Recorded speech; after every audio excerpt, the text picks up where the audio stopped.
네, 초대교회사 5번째 시간입니다. 오늘은 이 교회사에 있어서 매우 중요한 사건을 함께 살펴보려고 하는데요. 바로 콘스탄틴 황제의 등극이 바로 그 사건입니다. 아마 여러분들이 많이 들어보신 이름일 겁니다. 콘스탄틴 혹은 콘스탄티누스라는 이름으로 들어보셨을 텐데 그가 황제가 되는 과정은 쉽지는 않았습니다. 매우 복잡한 정치적인 상황 그리고 또 로마 안에 일어난 여러 내전을 거친 이후에 그가 황제 자리에 오르게 되는데요. 콘스탄틴이 황제 자리에 오르기까지 이 로마의 정치적 상황이 매우 복잡했었습니다. 제국의 동쪽과 서쪽이 나뉘어 있었고요. 그 동쪽에도 또 서쪽에도 모두 황제와 부황제가 있어서 총 4명의 권력자들이 제국을 통치하는 형국이었습니다. 이 4명이 다스리고 있으니까 서로서로 치열한 권력 다툼은 필연적으로 생길 수밖에 없는 일이었죠. 그 권력 다툼 속에서 이탈리아와 또 서유럽과 북아프리카 지역이었던 이 서로마에서는 콘스탄틴이 세력을 잡게 되었고요. 이집트를 포함한 이탈리아 동쪽 지역에 있었던 이 동로마에서는 리키니우스라는 사람이 황제의 자리에 오르게 됩니다. 그래서 서쪽은 콘스탄틴, 동쪽은 리키니우스가 다스리게 되는 것이죠. 각자의 경쟁자를 물리치고 황제의 자리에 오른 이 두 사람은 더 이상 우리가 싸우지 말고 평을 맺자, 동맹을 맺자라고 해서 동쪽과 서쪽이 한동안은 평화롭게 지낼 수 있게 됩니다. 그리고 그 동맹 이후에 하나의 칙령을 발표하는데 그 칙령이 바로 그 유명한 밀라노 칙령이었습니다. 313년에 공표가 된 칙령이었는데요. 이 칙령은 기독교인들에 대한 탄압을 중지하고 최근에 박해에서 몰수되었던 교회의 재산을 돌려준다라는 내용을 담고 있었습니다. 이것은 곧 기독교에게도 이 로마 제국 안에 있는 다른 종교들과 동일한 법적인 권리를 부여한다라는 뜻이었고요. 기독교를 더 이상 탄압이 필요 없는 정식적인 종교로 인정한다라는 의미였습니다. 콘스탄틴이 이런 칙령을 발표하게 된 배경에는 그가 스스로 내가 기독교의 도움으로 황제의 자리에 올랐다라고 믿었기 때문인데요. 아주 유명한 일화가 하나 있습니다. 이 콘스탄틴이 서로마의 패권을 두고서 막센티우스와 전쟁을 벌이고 있었을 때였습니다. 전해지는 바에 따르면 콘스탄틴이 전투 전날에 꿈을 꿨다는 거예요. 그리고 그 꿈에서 한 소리를 듣게 되는데 기독교의 상징을 병사들의 방패에 부착해라 라는 소리를 꿈속에서 들었다는 겁니다. 이게 뭐 실제인지 아니면 꾸며낸 이야기인지 뭐 알 수는 없지만 콘스탄틴은 그 모든 병사들의 방패에 그리고 또 전쟁에 나갈 때 사용하는 그 군기에 기독교의 상징이 되는 글자를 적어 넣었다라는 거예요. 그게 바로 헬라어 키와 또 로라는 글씨였습니다. 이게 영어 X 그리고 영어 P처럼 생겼는데요. 헬라어에서는 그리스도를 이렇게 쓰거든요. 그래서 크리스토스라고 읽는데 앞에 있는 X처럼 생긴 게 키이고요. 영어 P처럼 생긴 게 로입니다. 헬라어예요. 그래서 저 앞에 있는 키와 두 번째에 있는 로 이 두 글자를 병사들의 방패 그리고 이 군대의 상징이라고 할 수 있는 군기에 깃발에 그려 넣었다라는 겁니다. 그래서 여러분들도 아마 저 두 글자 제일 앞에 있는 글자와 두 번째 있는 두 글자를 겹쳐 놓은 문양을 많이 보셨을 거예요. 옛날에 강대상에도 그런 무늬가 많이 있었는데 이런 무늬죠. 그래서 저 어렸을 때는 이게 PX다 뭐 이렇게 읽기도 했었는데 그게 아니라 헬라어 키와 로를 겹쳐 놓은 문양입니다. 그래서 지금도 캐톨릭 성당에서는 흔히 볼 수 있는 문양이고요. 이 문양을 콘스탄틴이 병사들의 방패와 종기에 그려놓은 이후에 이 막센티우스와의 전쟁에서 승리를 하게 되고 그렇게 해서 서로마의 황제가 되었다라고 스스로 믿었기 때문에 기독교에 호의적일 수밖에 없었다라는 일화가 전해지기도 합니다. 뭐 그렇다고 해서 콘스탄틴이 바로 기독교로 개종을 해서 평생을 신실한 기독교인으로 살았느냐? 그렇게 보지는 않습니다. 그가 스스로 생각하기에는 스스로를 기독교인이라고 여기기는 했지만 그는 끝까지 세례를 받지 않았어요. 죽기 직전에 가서야 임종 세례를 받았거든요. 그러니까 세례를 받고 난 다음에도 죄를 짓는 것은 무언가 양심의 거리낌이 있었는지 아니면 불안했는지 모르겠지만 지을 죄를 다 짓고 죽기 직전에 그 모든 죄의 용서를 받고 세례로 깨끗해지고 천국에 가고 싶다라는 생각을 했는지도 모르겠습니다. 어쨌든 그는 살아있는 동안에는 최대한 세례를 뒤로 미루려고 했고 죽기 직전에 가서야 임종 세례를 받습니다. 그리고 생전에도 감독들의 신앙 지도를 거부했어요. 그리고 자기 마음대로 자기 뜻대로 신앙생활을 해왔습니다. 그리고 스스로 생각할 때 자기가 황제이긴 하지만 나는 황제의 권력을 갖고 있기 때문에 그 어떤 감독들보다도 더 뛰어난 사람이다 라고 스스로 생각한 나머지 자기를 감독 중에 감독이다 라고 여기고 교회의 여러 가지 신학적인 결정에 스스로 개입을 해서 중요한 결정들을 좌지우지하기도 했었습니다.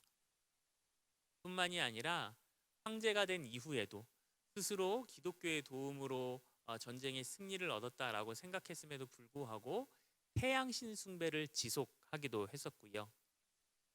그는 상당히 정치적인 인물이었기 때문에 확실한 기독교 신자다라고 보기보다는 이 기독교를 정치적으로 매우 잘 이용했던 사람이었다라고 보는 것이 더 적절할 것 같습니다. 어쨌든 이 콘스탄틴의 황제 등극과 또 리키니우스와 함께 공표한 밀라노 칙령으로 인해서 이 로마 제국에서의 기독교 박해는 공식적으로 종식이 되게 됩니다. 그리고 이 이후에 동맹을 맺었던 콘스탄틴과 리키니우스 사이에도 권력 다툼이 벌어지게 되는데요. 콘스탄틴이 최종적으로 승리를 하게 되죠. 이로써 콘스탄틴이 로마 제국의 유일한 단 하나의 황제가 됩니다. 그는 이 기독교라는 종교를 수단으로 삼아서 로마의 영광을 회복하려고 했었어요. 그래서 제국에는 하나의 종교면 충분하다. 이 하나의 종교 기독교로 모든 제국의 시민들이 다 하나로 통합되면 로마가 그만큼 강한 국력을 회복할 수 있을 것이다 라고 생각을 하면서 기독교의 우호적인 정책들을 계속해서 실행하게 됩니다. 그래서 대단히 규모의 성당을 건축하기도 했고요. 교회와 성직자들에게 세금을 면해주고 또 부역을 면해주는 재정적인 그런 특권, 법률적인 특권을 주기도 했습니다. 그렇게 콘스탄틴과 함께 기독교는 박해를 받던 위치에서 벗어나서 이 로마 제국 안에서 막강한 권력을 가진 종교로 탈바꿈하게 되는 것이죠. 이 콘스탄틴이 황제가 되면서 기독교에 미친 영향은 상당하다고 할 수 있습니다. 방금 말씀드린 것처럼 박해받던 종교가 제국을 대표하는 종교가 되었으니까요. 그가 기독교에 미친 영향을 이렇게 정리해 볼 수 있을 것 같은데요. 먼저 긍정적인 영향입니다. 조금 전에도 말씀드렸던 것처럼 무엇보다 가장 큰 것은 이 박해가 중단되었다라는 사실이었죠. 신앙의 자유를 얻게 되었다라는 것. 그래서 기독교가 생겨난 이후로 교회가 생겨난 이후로 약 300년 가까이 교회는 그리고 기독교인들은 목숨의 위협을 받아가면서 신앙생활을 할 수밖에 없었고 또 실제로 많은 성도들이 기독교인이라는 이유만으로 순교의 길을 갈 수밖에 없었습니다. 하지만 밀라노 칙령이 발표된 이후로 이제 모든 기독교인들은 더 이상 목숨의 위협을 느끼지 않고 자유롭게 신앙생활을 할 수 있게 되었죠. 뭐 이런 긍정적인 영향만 있었던 것은 아닙니다. 부정적인 영향이 상당히 많이 있었다라는 게 안타까운 일인데요. 콘스탄틴이 기독교 중심적인 정책을 펴면서 아까 말씀드린 것처럼 교회 재산에 대한 세금이 면제되고 또 성직자들의 세금과 징집과 부역의 의무가 면제되었습니다. 그렇게 되면서 이 교회와 성직자들이 엄청난 부를, 막대한 부를 축적하게 되죠.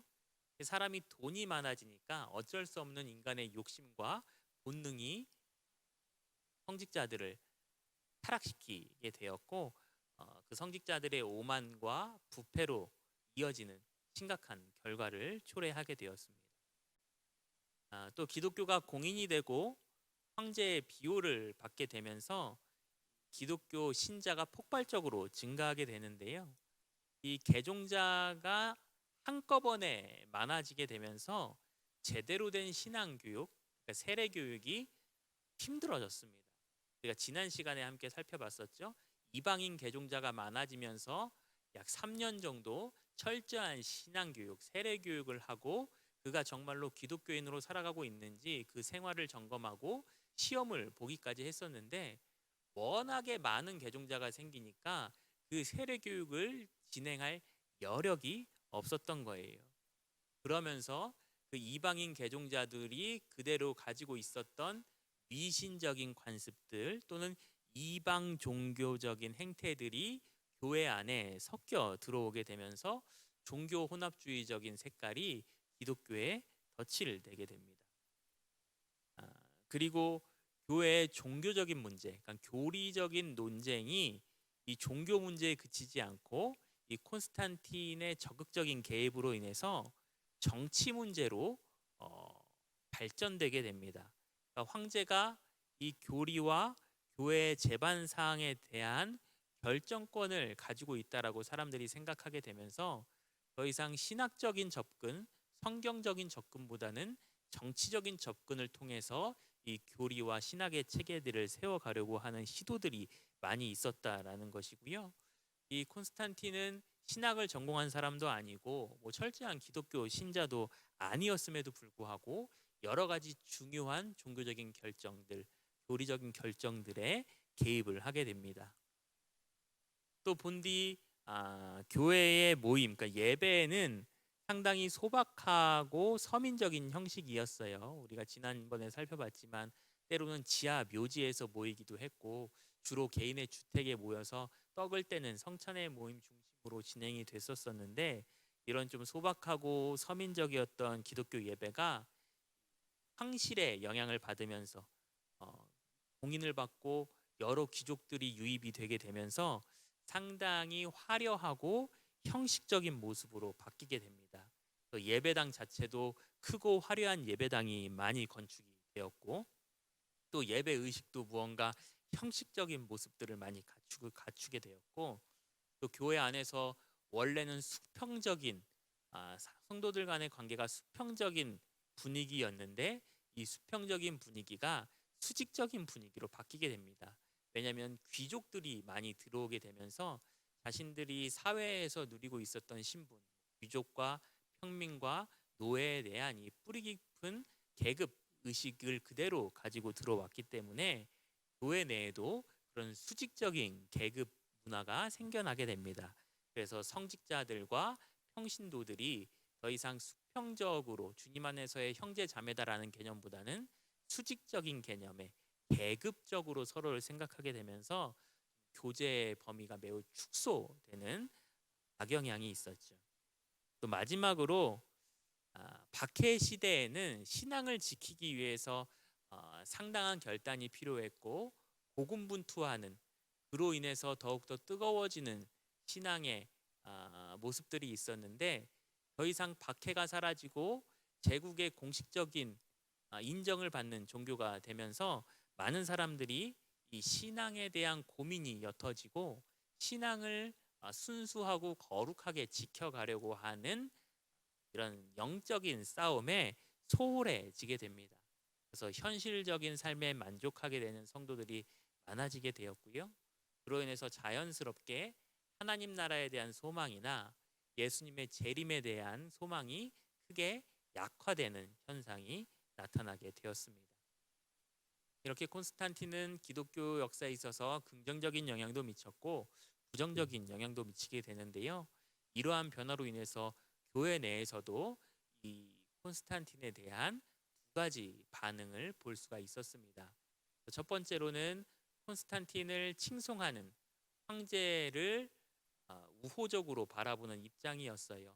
어찌되었든 박해가 그로 인해서 종식이 된 것은 부정할 수 없는 사실이었기 때문에 이 콘스탄틴이 교회에 은혜를 베풀었다, 이런 식으로 그를 칭송하면서 그가 바로 하나님이 선택하신 특별한 자다라고 생각하는 사람들이 콘스탄틴을 높이기 시작했습니다. 대표적인 인물은 가이사랴의 유세비우스라는 감독이었는데요. 그는 오랜 세월 동안 박해를 경험한 사람이었기 때문에 이 박해를 종식시킨 콘스탄틴을 좋아할 수밖에 없었습니다. 그래서 거의 무비판적으로 황제를 찬양하고 무비판적으로 황제를 거의 하나님께서 특별히 보내신 사자와도 같은 존재로 찬송했었는데, 사실 이 콘스탄틴은 상당히 잔인한 황제였고 또 경솔하기도 한 황제였는데, 이러한 부분들은 배제해 놓고 열렬히 콘스탄틴을 찬송하는 역할들을 했었습니다. 또 반대의 반응도 있었어요. 콘스탄틴 시대에 교회가 번영하고 또 커지고 재산이 많아지게 되면서 신앙이 변질이 되고 또 성직자들이 타락을 하게 되고 부패하게 되고 있음을 비판하면서 그런 종교적인 금욕주의 또는 수도원 생활 같은 기존 체제에 저항하는 여러 종교적인 움직임들이 일어나게 됩니다. 대표적으로 수도원 운동을 꼽을 수가 있겠는데요. 이 수도원 운동은 기독교 전통 가운데 있기는 하지만 이게 온전히 기독교적이다라고 말하기에는 조금 애매한 부분이 있습니다. 수도원 생활이라는 게 이제 결혼하지 않고 좀 세상과 분리되어서 이런 수도 생활을 하는 것을 이야기하잖아요. 기본적으로는 이 독신이 더 자유롭게 주님을 섬길 수 있다라는 바울 사도의 말씀에 근거를 하고 있지만, 일정 부분은 이 영적 생활을 온전히 하기 위해서는 육체를 복종시키고 절제시키고 좀 다스려야 한다라고 하는 이런 영주주의적인 생각도 조금 들어가 있고요. 또 몸은 영혼을 가두고 있는 감옥이기 때문에 육체적인 활동 또는 성적인 활동은 이 거룩한 신자의 생활에 적합하지 않다라는 헬라 철학적인 사고도 그 수도원 운동 가운데 들어가 있습니다. 이 초기 수도사들이 추구했던 것은 고독이었어요. 사회에서부터 격리되어서 고독하게 오로지 하나님만 바라보는 수도 생활을 하는 것을 초기 수도사들이 추구했었습니다. 그래서 사람으로부터 격리될 수 있는 사막 지역에 들어가서 수도 생활을 했었고요. 특히 이집트 사막을 중심으로 수도 생활이 이루어졌습니다. 최초의 수도사가 누구였는가는 명확하게 밝혀지지는 않았습니다. 다만 폴 또는 안토니가 최초의 수도사였을 것이다 라고 이렇게 알려져 있는데요. 이 안토니는 부유한 환경에서 자랐지만 철저하게 운둔 생활을 고수하면서 수도 생활을 했던 사람이었습니다. 당시에 그의 수도 생활은 상당한 이슈가 됐었어요. 왜냐하면은 교회는 점점 커지고 많은 성직자들이 막대한 재산을 가지고 호화롭게 살아가는데 스스로 그 모든 것들을 뒤로하고 사막으로 들어가서 홀로 고독을 추구하면서 수도 생활을 하고 있으니까 많은 사람들이 호기심을 가지고 좀 우호적인 눈빛으로 그를 바라봤었죠.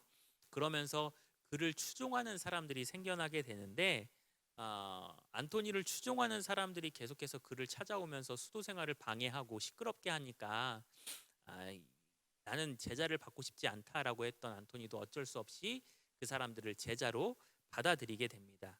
그렇게 하면서 이 개별적으로 진행되던 수도 생활이 집단적으로 진행되는 수도 생활로 이렇게 변화를 맞게 됩니다. 그렇게 집단적인 수도 생활을 하는 사람들을 우리가 이제 수도사라고 부르기 시작하게 되었고요. 파코미우스라는 사람이 그 집단적 수도 생활의 대표적인 인물이라고 할 수 있을 것 같습니다. 그는 여러 사람들이 이제 공동 생활을 하고 있기 때문에 모든 수도사들은 규율을 엄격하게 지켜야 된다라고 강조했었고요. 또 사유재산을 포기해야 하고 또 절대 복종할 수 있는 순종의 자세가 있어야 하고 또 스스로 노동을 하면서 먹을 것을 구해야 하고 서로를 돕는 일들을 강조하면서 수도원 공동체를 조직했었습니다. 그가 살아있을 동안에는 9개의 수도원을 조직할 정도로 그로 시작한 수도원 운동이 상당히 활발하게 진행이 되었었죠.